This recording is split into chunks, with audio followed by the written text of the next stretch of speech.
Hi, everyone. This is Raquel. Hi, and this is Jennifer. Welcome to Madness Cafe. This is a feminist podcast where we talk about women's issues, politics, and health and wellness. And where those issues intersect.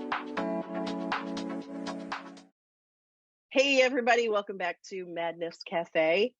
Today, Jennifer and I are joined by a very special guest. His name is Rahul Sharma, and we went to high school with him. And he was pretty damn cool when we were in high school, but he's accomplished a lot since then. So I'm just going to read just part of his bio, and you'll get just an inkling of how awesome he is and how much he's accomplished since high school. Dr. Rahul Sharma is a consultant, psychologist, musician, and keynote speaker with expertise in diversity, social justice, multiculturalism, emotional intelligence, leadership, individual and community health, violence against women prevention, music, and wellness. He is former associate professor at the Illinois School of Professional Psychology, where he chaired its diversity concentration for 13 years. Prior to that, he was executive director of University of Chicago's Resources for Sexual Violence Prevention, initially reporting to then Associate Dean Michelle Obama. Name drop. He is founder of Strategic Inclusion Consulting, an agency that provides DEI, leadership, and emotional intelligence consulting, coaching, and training.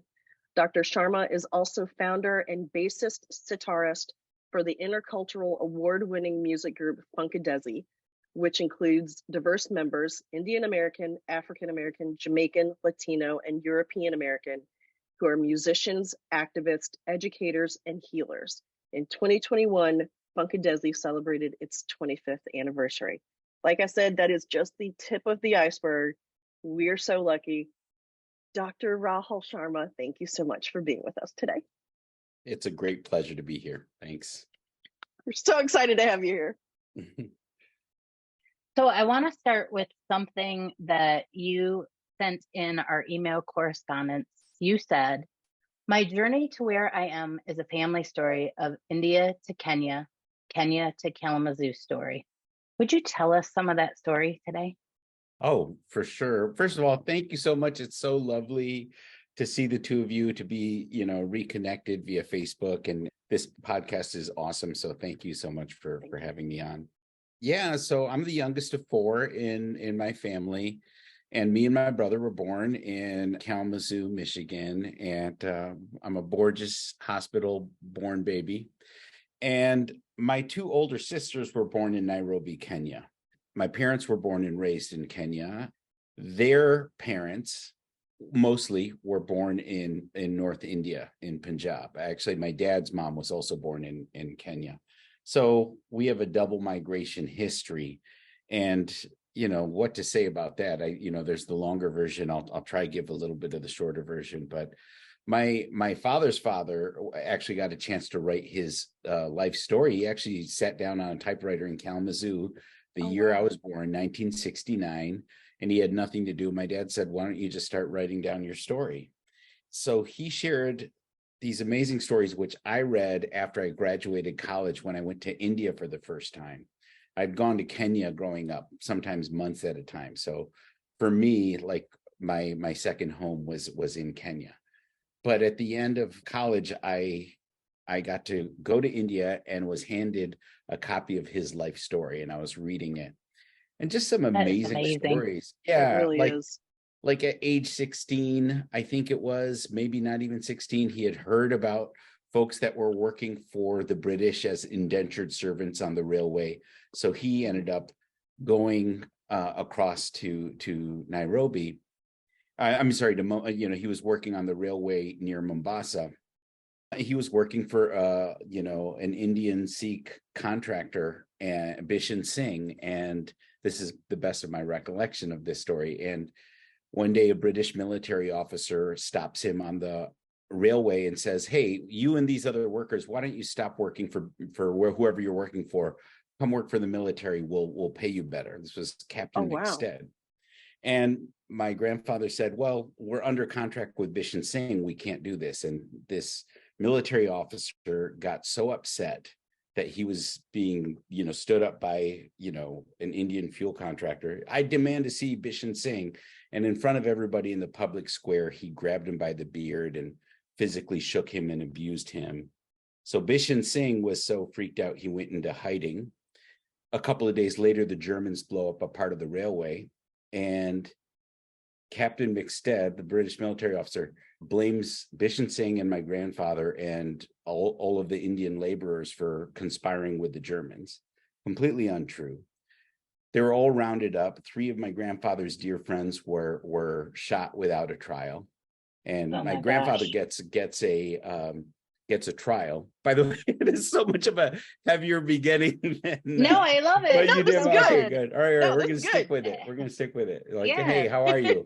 Let me tell you This this. is amazing. But so thanks for bearing with me. So, there's a change in the judge, or what they call the chief magistrate. So my grandfather gets a trial, and right before he goes into the courtroom, these military officers stop him and say, look, some of your friends are already dead. Just say you did it and we'll let you live. But if you do anything else, we'll kill you. And he gets into the courtroom and he says, these people want me to lie. You can do whatever you want. I'll never put innocent Indian names to shame. And then there's a doctor in the room who looked at him and testified in the courtroom saying, I don't think we can kill him. He doesn't even look like he's 18 years old. And so they sentenced him to 10 years hard labor.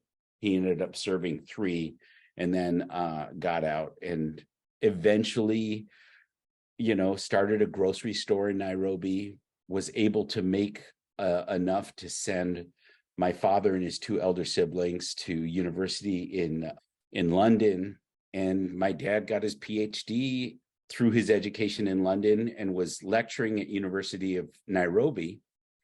And one day, after one of his lectures, a man named Leonard Kircher walks up to him after hearing his lecture and says, how would you like a job at Western Michigan University? No. Western. Yeah, there we go. and the rest is history. And so my dad took, my mom and my 2 sisters and said, look, we're ready. Let's just go. And that's how I got to Kalamazoo. So you grew up in Kalamazoo, and you also said you had a hard journey finding yourself culturally. Yeah. So, I tell you this story now, and we knew aspects of many stories. And I think growing up, we had a lot of family pride. We had a pride in being unique.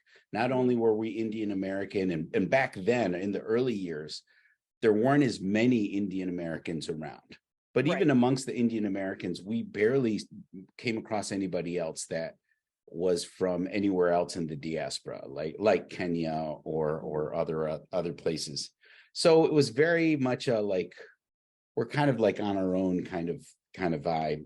And on top of that, if we started talking and thinking about racial issues in the US, especially back then, it was definitely more pitted as a black and white issue.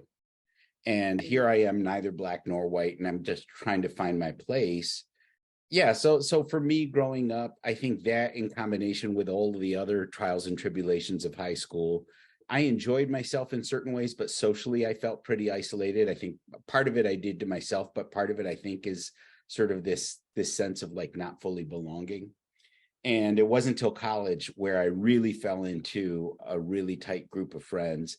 And it wasn't till towards the middle and end of my college time where I really went through what I call my Alex Haley period of just my cultural identity transformation, sort of it hitting me, like a ton of bricks, like stories like I just shared with you at the beginning. Wow, my history doesn't start here in the US. I have a rich family history. And if I don't take it upon myself to learn about it, understand it more, and embrace it more, it can get lost pretty quickly. So did learning your family story help you to understand not just where you fit as of being Indian, but also of then fitting into the larger cultural fit of being Indian?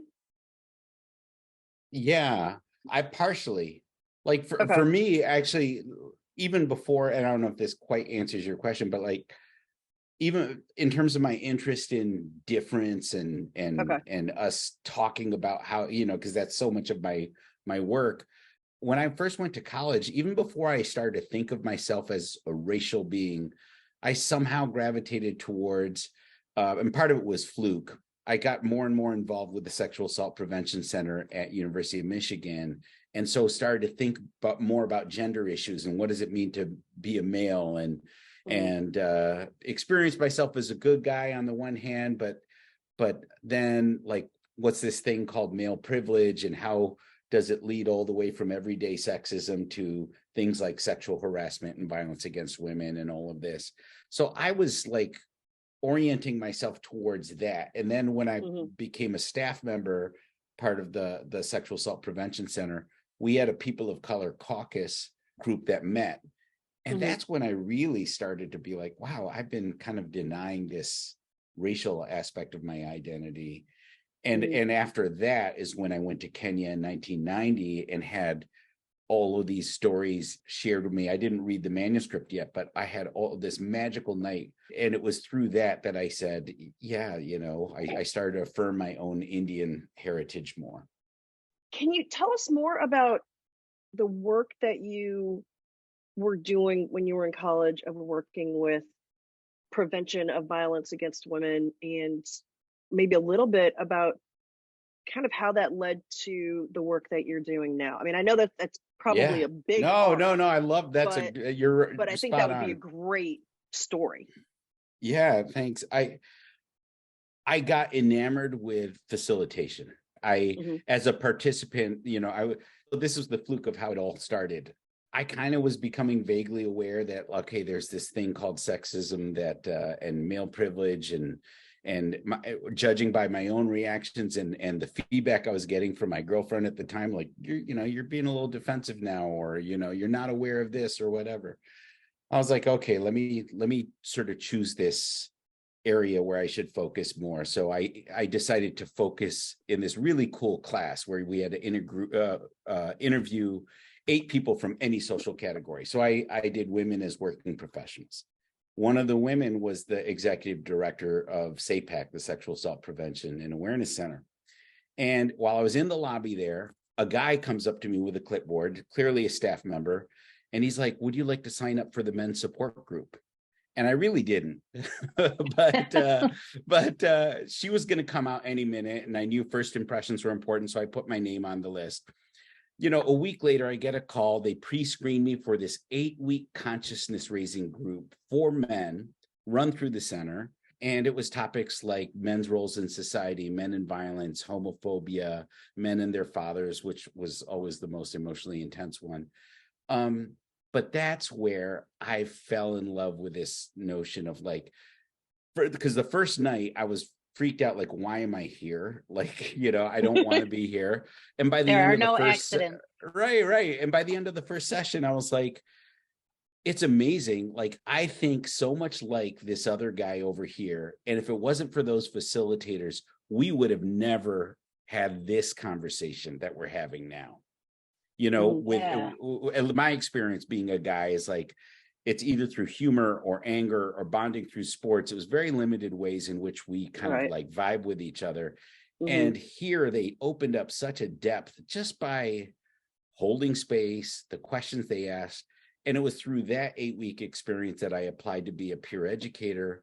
And it was through that I loved going on a weekend retreat, where you're just integrating your personal growth with your, getting skills on how to lead difficult dialogues on challenging topics. And I loved that so much that 3 months after that, I applied for the staff position where I was co-coordinating that retreat and leading the training the following year.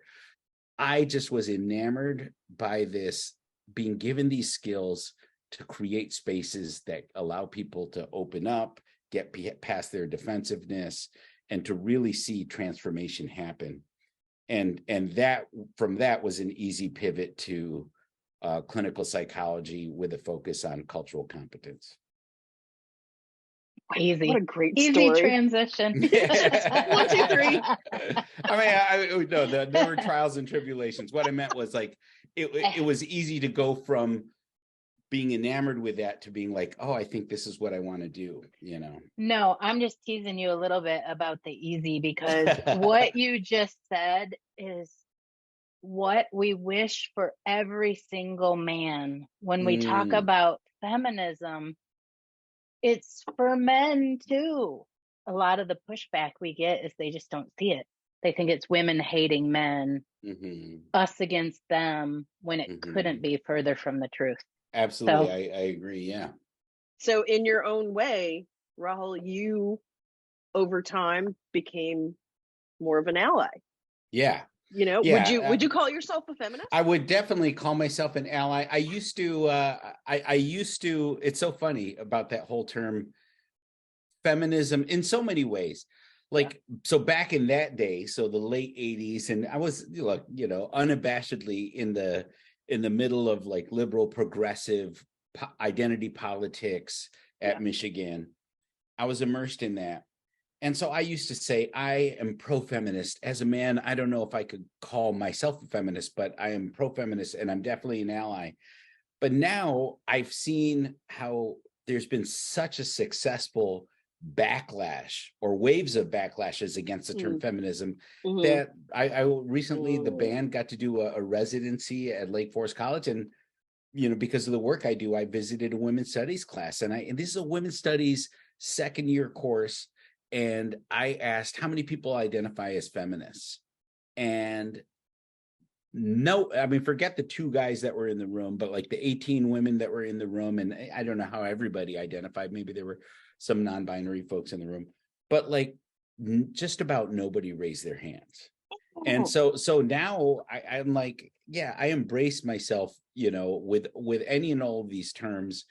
The only other caveat is like, the term feminism also has a history of maybe being white-centered, cis women-centered, straight. But again, since the late 80s, I've been very aware of how we get hung up on political correctness. So I don't want to overemphasize. I've never been somebody like, well, this is the preferred word. And like, I think language is very important, but sometimes we lose some of our audience when we get when we're chastising each other and policing each other so much around the language. Yeah, good point. Absolutely. Actually, my daughters talk about that a lot, about, trying to learn and embrace, but maybe misstating a word and then getting excluded. Yeah. That does seem to be a problem. And when I was working with the D&I group, which is something I really want to pick your brain about. For sure. But when I was trying to lead a group at my place of employment, we had a hard time getting people to speak because they were afraid they would say it wrong. Yeah. And if they said it wrong. And that's a problem. Like, when I get a chance with the DEI and leadership consulting and coaching I do to say, like, it's not sustainable to be in a place of like deer in headlights fear, because there's no way to not step into it. We're all going to get things wrong all the time. But if you learn how to embrace accountability, and it's so funny, Rachel, we were talking about growing up in cold places. Raquel. Raquel, sorry. Oh my God. Yay! Here we go. You're pronouncing my name you right. And not and me. I'm like, That's okay. Hi, nice to meet you. Just start over. We're going to start from the top. 3, 2, 1. No, we leave that in there. I apologize, Raquel.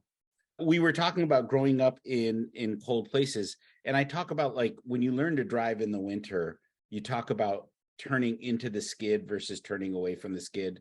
Like, our natural instinct is to turn away from the skid, but that causes flips and accidents and terrible things happen and makes things worse. But you learn to turn into the skid when your car starts to skid.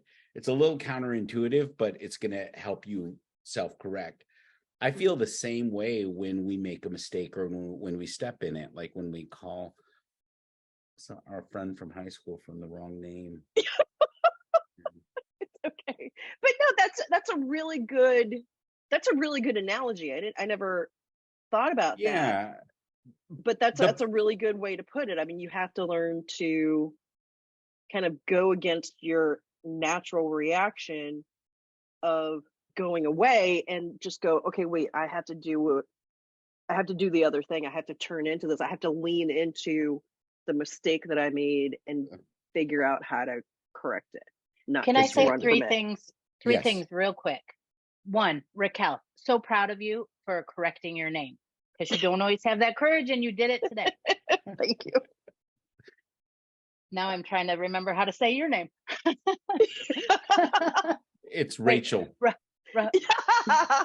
Rahul. Did I say it? How do you say it? Rahul. Rahul. Rahul. Thank you so much for being willing to just be you and use that as an example. And then the third thing, no one ever taught me to turn into the skid. Who taught me how to drive again? Wow. Oh, like the actual, we're talking about driving there. Yeah. Like, no, but yes. And in life. Well, I mean, like, I had a consulting client. It was a graduate program for a theater school. There was a lot of conflict and there was a lot of tension around race and other, identities. And I had a faculty member who said, oh, if this diverse, the white male faculty, if this diverse student comes and they have a problem, I'm a little afraid of what might happen, of like, even if they interpret what I say the wrong way. So I just send them to the diversity officer. And exactly. Yeah. Your Jennifer, your face is saying it all. Like, that's where that analogy comes to mind. It's like, you are making things so much worse by being experienced as somebody that's going to be, whoa, I'm not going to handle this hot potato, versus, and to me, there's a couple of things that we need to think about. And this is why I think emotional intelligence and emotional management is so important when it comes to, for many issues, but especially when we talk about diversity issues, identifying our own defensiveness and dealing with it versus putting it back on the other person. And especially when we think about things like sexism or racism, if you're a white person, or if you're a male, or, with transgender issues, if you're a cis person, you have the convenience of pretty easily putting it back on the person who's stigmatized.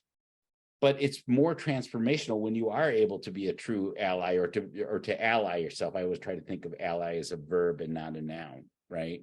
It's not about, oh, I am an ally, let me rest on my laurels. It's more like, no, what are you doing to ally in this situation and that situation? That's a great way to think about that. Yeah, I think being able to recognize what it is that you can do and what you should be doing versus trying to turn away from something and avoid something, that to me is much more healing than, well, I'll be the good guy that nods and listens, but I won't really speak up when I need to speak up, or rattle the cage when I need to rattle the cage. That has been one of my biggest frustrations. I guess a lot of people know that Raquel and I decided to start this podcast after George Floyd was murdered. And we had a book club and discussions, and we were like, what else can we do? But one of my biggest frustrations was, to me, and I've always been a very out there verbal person, but to me, the simplest thing you can do is put a post on Facebook and say, this is outrageous. That's simple. That's like you're pushing a button, you're standing behind a computer. It's barely anything. And so many people didn't even do that. Yeah. And that was one of my biggest frustrations. But if you hold the power, why aren't you helping? There's a lot of things. To me, there's a lot of things set up for you to maintain that power. Like, and I'll just refer to my own my own experiences as an example. So what helped me be more allying when it comes to gender? Seeing that same guy with a clipboard that came to me in the staff meeting, before him, it wasn't even in my imagination for men to take leadership roles in addressing violence against women issues. It was like, I had to see this model of, so what are we, so to me, that's part of it. Is like, do we have other people that are we modeling this for each other? And then there's all the other stuff was like, if I really was to search myself, especially in 2023, it's like we've been exposed to so much. I don't know how much we can feign ignorance anymore. So this other level of just like, well, this kind of place is set up for, I can still get away with not saying anything, not rattling the cage, and it's going to affect them more than it's going to affect me. So to me, there's a few factors, but I think being able to be compassionate and gracious while being insistent with folks that you really want to sort of institute change, like assume the best in them and also don't let them off the hook. So I have my chai recipe. I always joke, and I show a beautiful picture of like all the ingredients that like the cardamom and the cloves and all of this. And I was like, look, I got to represent my Indian heritage and share Dr. Sharma's chai recipe. And then the next slide is like, sorry to disappoint you. It's just an acronym. And it's a picture of the dude from The Big Lebowski. Like, what a bummer, man. But by acronym still, I actually can give you a real chai recipe. But my to me, the acronym is compassion, humility, accountability, and insistence.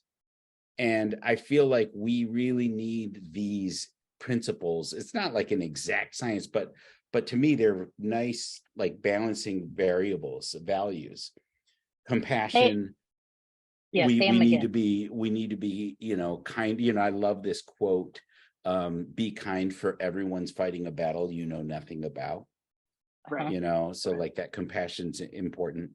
Humility, I've thought about humility from way back in college when we would get on our high horses and say we know better than these other folks, and we're kind of talking down, we're gonna get some pushback and some reaction. And some of it's on the other person. It's their own defensiveness. It's their own not wanting to deal with their own privilege and fragility. But some of it might be like, why the hell should I listen to this person who thinks that they're better than me? So the humility to me is like, if we're all affected by these issues, we have to be as willing to hold ourselves to account as much as we're trying to call other people out, And then the third one is accountability, which is, let's not just be accountable to what we mean, but let's be accountable to our impact on other people. Accountability to impact. And then the last one is insistence. It's nice to be compassionate, nice to be humble, nice to be accountable. But if we know that we're living in systems that are jacked against, non-dominant groups, we have to be insistent, which means interrupting, disrupting stuff that when you don't interrupt and you don't disrupt, it's just going to keep perpetuating the same inequities. And if you have more compassion, you'll understand that, like, it's not just an abstract thought. This is really hurting people in real time. And it might not be hurting me right now, but if I have the ability to say something to help interrupt or disrupt, I can prevent a lot more people from getting hurt. And then it goes back to that modeling. Then, oh, wow, I wasn't expecting that white guy to say something, but if he's saying something, like, maybe it's making me think about my own position.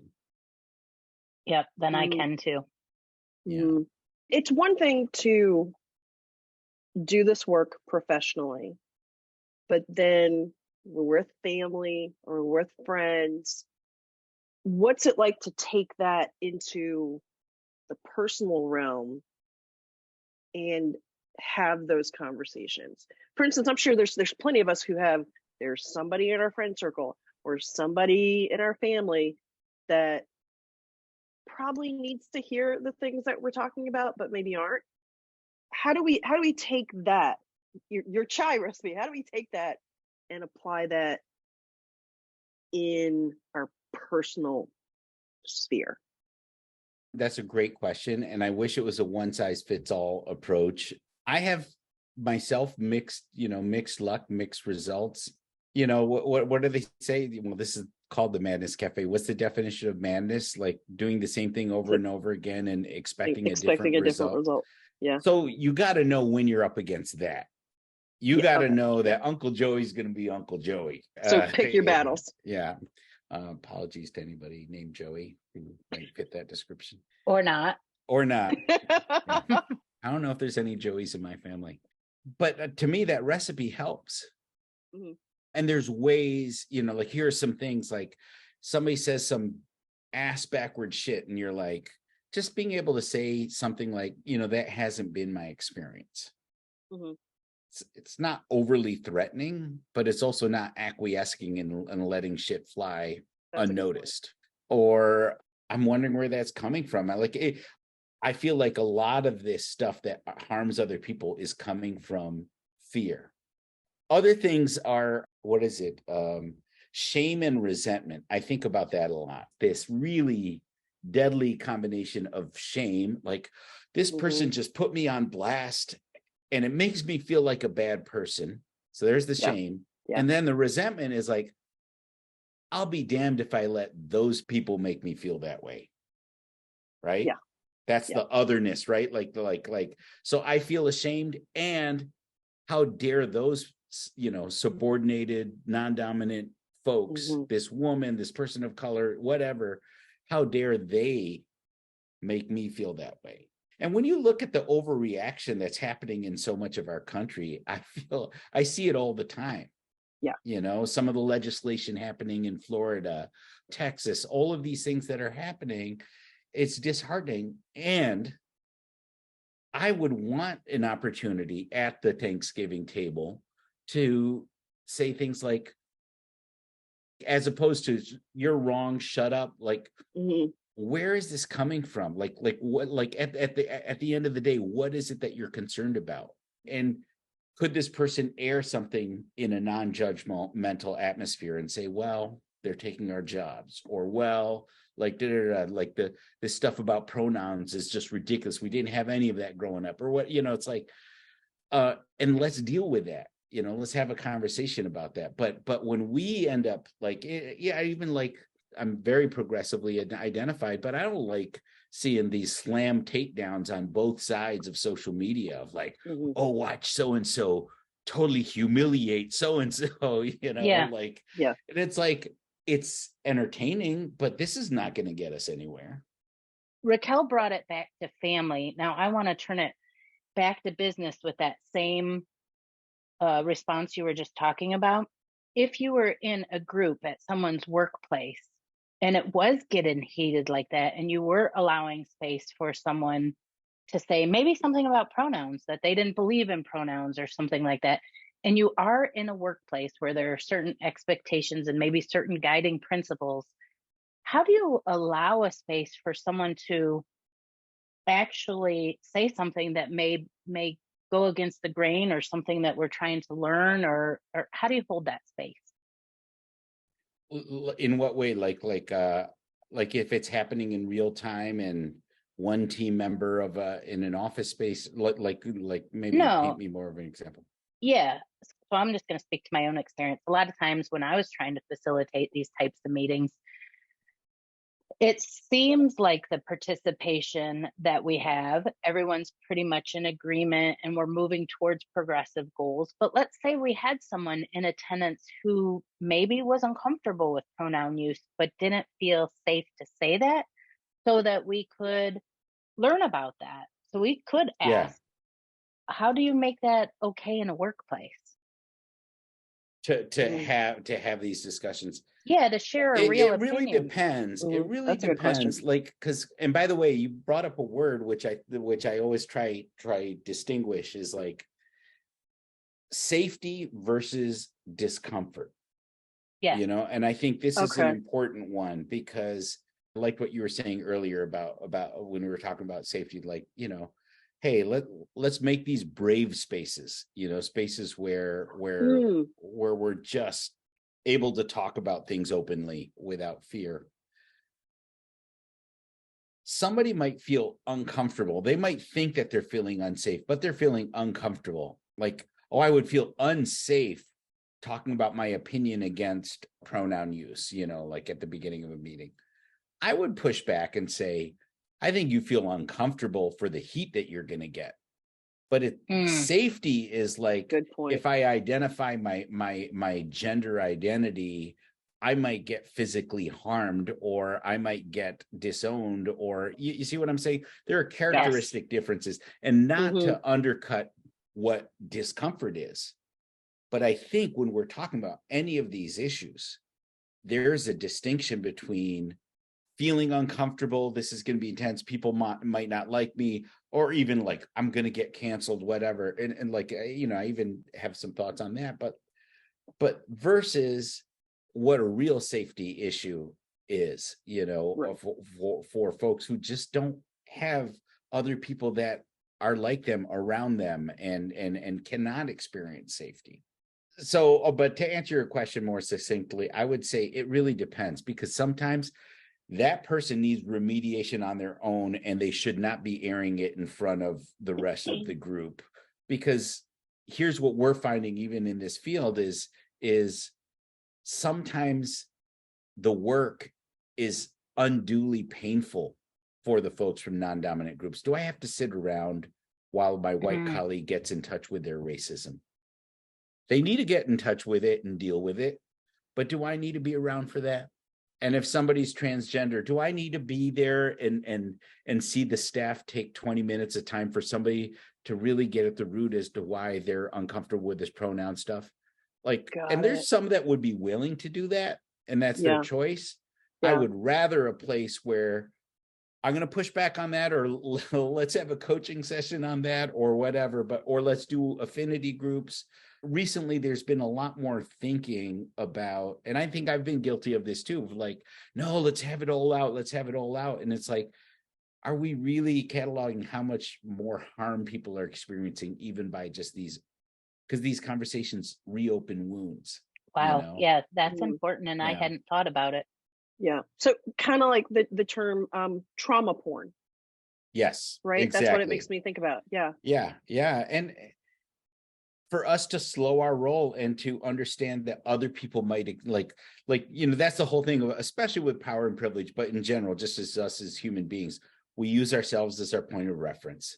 So when somebody else says, no, I don't need to see that, that's, you know, and you yourself, like, are you kidding me? Like, everybody needs to see that. I mean, think about that statement. I've heard that so many times.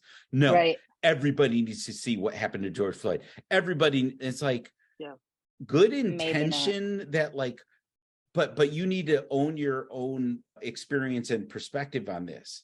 And you need to slow your roll and realize, why might a whole bunch of Black folks say things like, I do not need to see that? And how do we make room for different people's needs, as opposed to sort of doing a blanket intervention and say, oh, we all need to see this, we all need to have this discussion. There's no easy solution, but I do feel like, you know, it's helpful to keep everybody in mind every step of the way. You're the second person we've had on the podcast who said, in this activism work, we need to slow down and not move so much from our immediate gut reaction and emotion. Slow down first. Yeah, absolutely. Yeah. I think I'm guilty of that impulsive behavior, that impulsive, like, I want this to be fixed. And I think I know what's right for everyone.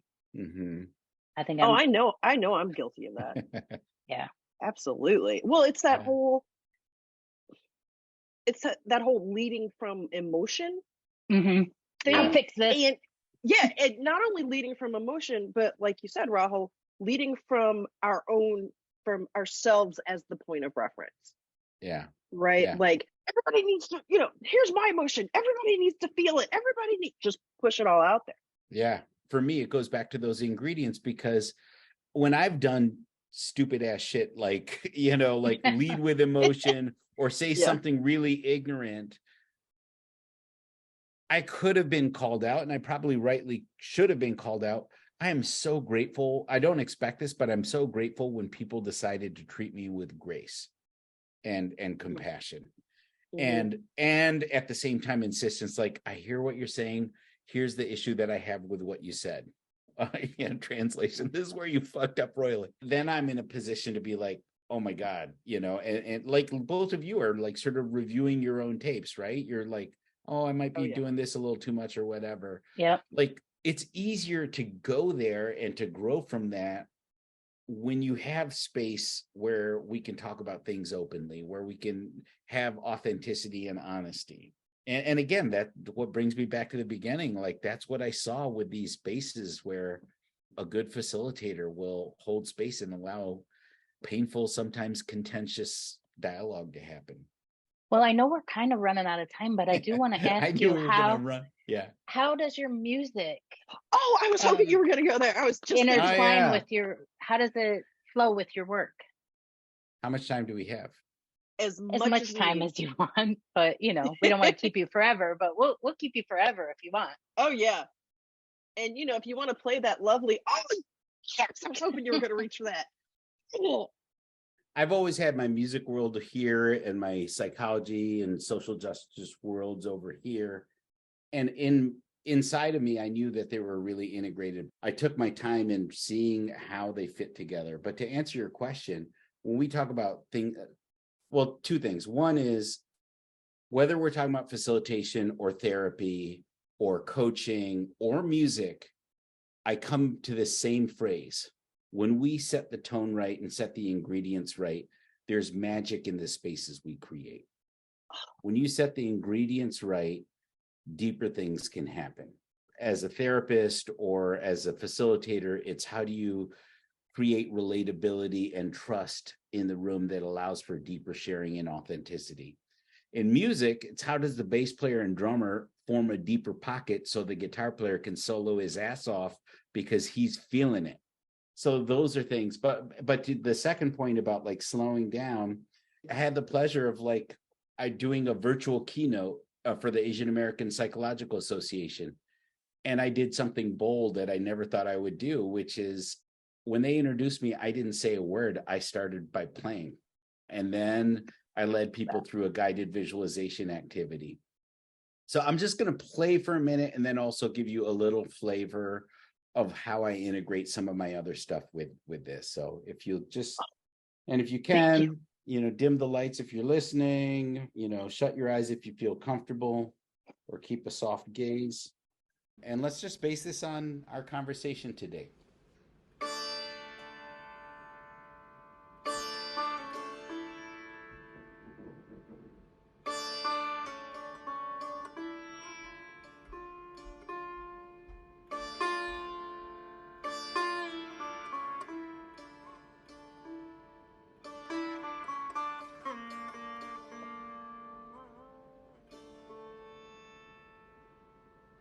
As you listen to these sounds, just want you to pay attention to your breath. For some people, they notice their breath in their nostrils. For other people, it might be their chest or their belly. All you need to do for right now is just notice.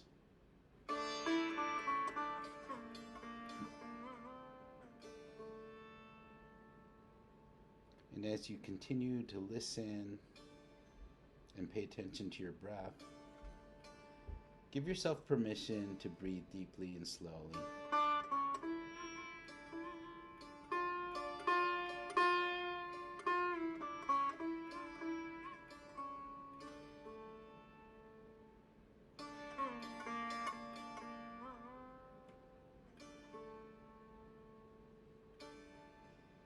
Continuing to breathe deeply and slowly, not only listening to these sounds, encourage you to listen inside of yourself. Pay attention to what's happening to you in the mental sphere, in the emotional sphere, the physical sphere, even the spiritual sphere. And just see if there's any thoughts, feelings, sensations that are coming up for you based on the conversation we've had today.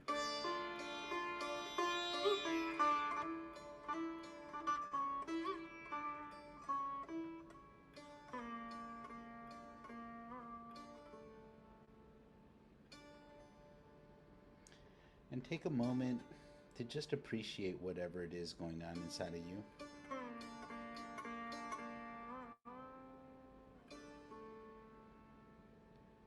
And check in and see if there's anything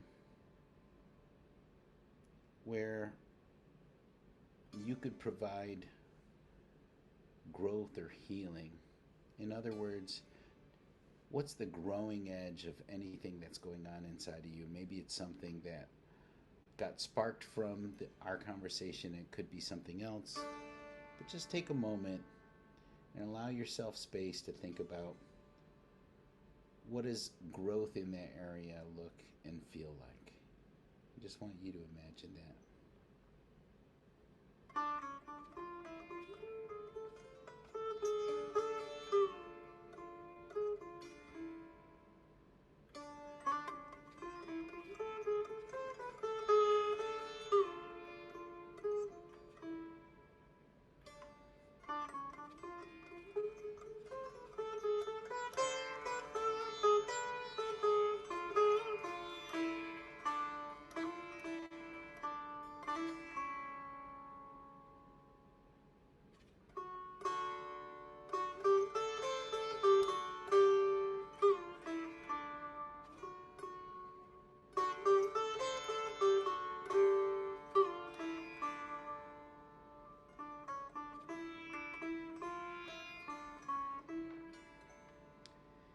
And this space that you've created inside of you, I want you to remind yourself that you can return to this anytime you need to.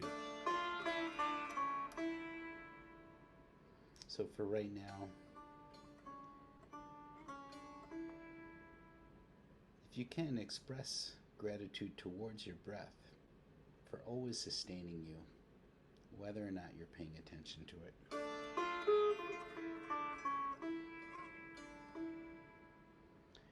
And taking as much time as you need.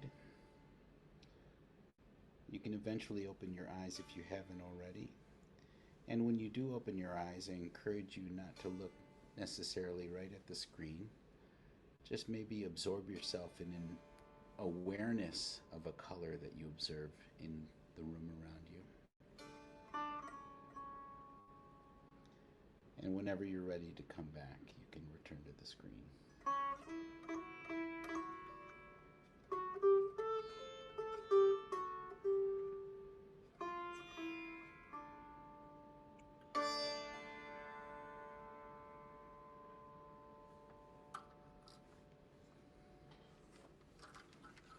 That was so beautiful. Yeah, and it's so great to talk with the two of you about this journey, because for the longest time, I don't know, maybe 15 years post-college, I still had so much mixed feelings High, about growing up in Kalamazoo. Yeah, Yeah. like high school shit. if you guys remember, like you, Yeah. like Yeah. we got along in school, but like, truth be told, it's fine if we're still recording. Every weekend, I would put on an old Yes record and lie in the living room and cry myself to sleep. Like, I was just like, I don't know. I felt like I didn't have folks that could relate to me. So I feel like part of it was my own doing, like, oh, nobody's as deep as me kind of thing. But then also, again, I think that idea of like finding belonging in place, I didn't quite feel it. And so for the longest time, and it was great to go back to reunions, but like it was with a mixed kind of feeling. And then I don't know when, like many years later, I kind of let go of that. And so anyway, it's really great to just see what you were doing, and Facebook has actually been phenomenal in having a new kind of relationship with folks from high school and even before. It's all been virtual, but it's been so rich and positive. Rooted in a way that we didn't have in high school, or that I didn't have in high school. Actually had a question about that I didn't get a chance to ask, but since you brought it up, maybe we go there. I was very unaware of what you might have been going through in high school. And actually, Raquel, I was also very unaware of what you might have been going through in high school. So I'm wondering, as adults, looking back as who we were as children, what could we have done to better support each other? And what could we tell our kids or our grandkids or the people around us how do we do that at a high school level? Because it's a really strange level to be in where people are just trying to figure out who they are. For me, it would have helped me if people would have sort of reached out and pulled me in, because I wasn't comfortable with going, hey, can I join this group? Do you know what I mean? And I'm still not the best at it. I mean, the fact that I had swim team and diving team and the AP classes and that stuff, team, right? Yeah. But I was on the diving team with you. I didn't reach out and pull you in. I could have done that, right? Right. But I also could have, which I didn't, but I also could have said, hey, can I come hang out with y'all? I didn't know any high schoolers at the time, when we were in high school, who were brave enough to do that. And by the same token, who's brave enough at that age to reach out and go, hey, want to come hang out with us? I think I could have been brave enough had I been aware enough. I think I was a pretty brave kid, pretty outspoken. I was unaware. Why? I don't know. Yeah. What about you, Rahul? What do you think would have changed it's the a scene for you? Great question. I think you Raquel, you hit the nail on the head with, maybe I needed somebody to help pull me out, but how can you expect kids developmentally at that age? We all got so much stuff going on. But in terms of the issue of like difference or being one of the only, it's like, just if we had a higher awareness of what things might be like, it's so much easier for me to focus on my hurts and ways in which people didn't see me. I'm equally like, what the fuck did I miss? Like, who did I hurt without knowing it? So I'm aware that it's not just, oh, woe is me, the lonesome Indian American kid at the school. But there is something to say for representation and belonging. Our band got to play the Summit for Middle Eastern, North African, and Asian American students at my kids' high school just a couple of weeks ago. So fast forward to Evanston, Illinois, 2023, and there's like a whole day symposium of 240 students, from these various groups that are signed up for this conference. And the year before I gave the keynote for that, and it was a fun musical keynote. But this year we weren't supposed to play, but within 24 hours they gave us a call, and like the taiko band that was supposed to play got COVID, so we don't have anybody. And within 24 hours I had all 10 members of the band show up at Evanston. It was awesome. But like after we played, they were doing a fashion show where there was this South Asian woman in this gorgeous dress. They were blaring hip hop music, and the whole crowd is like hooting and hollering as she's doing these great hip hop dance moves. But they're all showcasing ethnic clothing from their various cultures. Oh, God. That shit wasn't there at Central. Not to anybody's wouldn't expect it to be there, but it's apples. 2023 is apples and oranges, but in a certain way. But at the same time, people don't have to care, so why should we care? I think cultivating a community of caring somehow, but doing it through example. That's the best way to do it. The teachers should be cultivating that. The coaches should be cultivating that. And older students should be modeling that. It's not an easy answer, but I feel like it's a systems level approach that needs to happen. Yeah. Well, I will say I disagree that Kalamazoo shouldn't have had that. Kalamazoo is a college town that is full of professors. It's full of diversity. Maybe not as much as Chicago or even Ann Arbor for that sake, but or Atlanta. But I feel like we should have done better. Yeah. But as the name of the book club was, know better, do better. True. We know better now. We should do better. And we can. And we can. And I think in a lot of ways we are. And I know we're way over time, but I do want to, when I was thinking about Madness Cafe and the theme of it and everything, I want to give a shout out to my mother and my sisters, my late great mother, who, came to Kalamazoo from Nairobi, and ended up finishing her PhD, and the whole time was a professor at Western. So, both my parents retired through Western. And my two sisters, having two older sisters, I think have been such a great influence. My sister here in Chicago, I'm known in the Chicago area as, Radhika's younger brother, even though they're saying her name wrong. Radhika. She's done so much in the field of domestic violence and violence prevention in general. And so having a trailblazer older sister like that. And my oldest sister, Namita, moved back to Kalamazoo from Ann Arbor and Detroit area.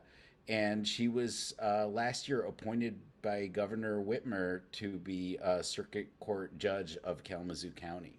So, that's awesome. Yeah. Congratulations to them. Yeah. That is fantastic. Clearly, trailblazing folks. So, yeah. So I just wanted to make that mention.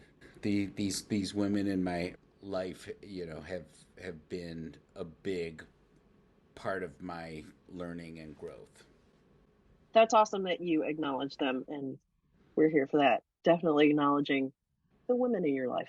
Dr. Sharma, thank you so much for being, it was so much fun. So generous with your time and talking to us and being a guest on the show. And oh my God, and playing for us. I was so hoping you would do that, but I thought, I can't really ask him to do that on the show. But you did. Why not? I know. We're going to put links to all of your information in the show notes. So people, please check out Dr. Sharma and Funkadesi and all of the great work that y'all are doing. It's amazing. Much. And thank you to both of you. It's been an enjoyable conversation. I look forward to continuing it. Same. It was beautiful. Thank you. And now let's wrap up the show. What a great conversation. I'm very touched. I am too. I mean, like Rahul said in his chai recipe, compassion, humility, accountability, insistence. All of that was in today's discussion, I think. When you were participating in his meditation and he asked, to think about your breath and the thoughts that came up and maybe even ending on a certain color, did anything come up for you? Not a specific color. I just felt so centered and calm. And this feels like a weird thing to say with a meditation, but I felt in my body. I felt embodied. Oh, we that's talk about beautiful. that a lot on the show, but yeah, I felt all of that calm and peace in my body. What about you? Well, weirdly enough, I felt a little bit of sadness at first, like a sadness about, I guess, inequity, inequality, the circumstances of, I guess, the world at large. And I felt a little sadness about that, but with listening to the music and the breathing, it sort of subsided. And then in the end, when he said, thank your body for the breath, if that's available to you, I had the vision of my mom's final breaths. And I realized something I hadn't realized before about the gratitude of our breath, about the bigness. And I didn't expect that from this discussion, to feel this about like my mother's passing and my life, but I've been really struggling with her death, and like part of me is really sad and doesn't want to go on. And then his words were like, the gratitude for the breath and the magnitude of how big our life is. Yeah. Like it really just touched me. Like I am incredibly grateful for you, for him, for the conversation. for the love I had with my mother, that I would take all of this pain and 100-fold to have experienced that. And then when I opened my eyes, I saw like a faint blue and a faint pink, and I realized together they were sort of a purple. So I don't know what that means, but that is what I saw. So yeah, I was really, really touched by breath and life. And yes, we have all this stupid inequity in these fights that we have between people with different visions. And yet life is such a fucking gift, man. Yeah. And I'm just so impressed. What this young man that went to high school with us, and by the way, I saw you both in high school. I knew you both in high school. You were not unnoticed or unseen. Thank you. Yes, I look back and I smack myself because I was a very outspoken, always have been person, and I could have brought you in to the fold. I'm one of the people that could have done that. And I apologize for not doing that. But Jesus, look at both of you now. Incredible people, loving hearts, full of life. I just love you so much. I love you too, sweetie. And same for you. You're reaching out and pulling people in now. And I know you've been doing it for a while. So, maybe we just have to forgive our high school selves and the high school versions of all of the other kids who were there with us and just go, you know what? We didn't know what we were doing, but we learned along the way. Like we're better for it. So we're good people. And we went to a high school that was, we were in the middle of a college town. We had a lot of kids. We had a lot of diversity. There are high schools that have none of that. Yeah. In some ways, we were really blessed, and yet it still wasn't what it could have been. Right. Well, yeah, there's work to do, and we're doing it. That's the important part. I don't want us to get into a space where we're beating ourselves up for things we didn't know or things we didn't do when we didn't know better. The other thing I was thinking about with the whole diversity, inclusion, equity work, what he said about pulling that person out, that person that wants to be the conflict or the person that needs that needs to express their opinion, but yet it could be hurtful or traumatizing, or like, why does the other person need to sit and listen to that? I thought that was such a valuable piece of information that I hadn't considered before.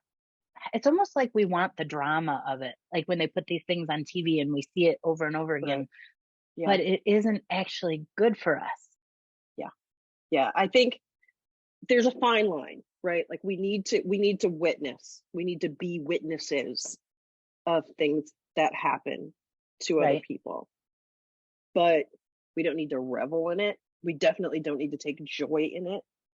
We can't let it be used as a weapon. We can't let it be used as a tool of we don't need to hash even. And maybe we don't need to hash it out for 8 hours in a meeting where no one's going to agree. We're just going to keep hashing.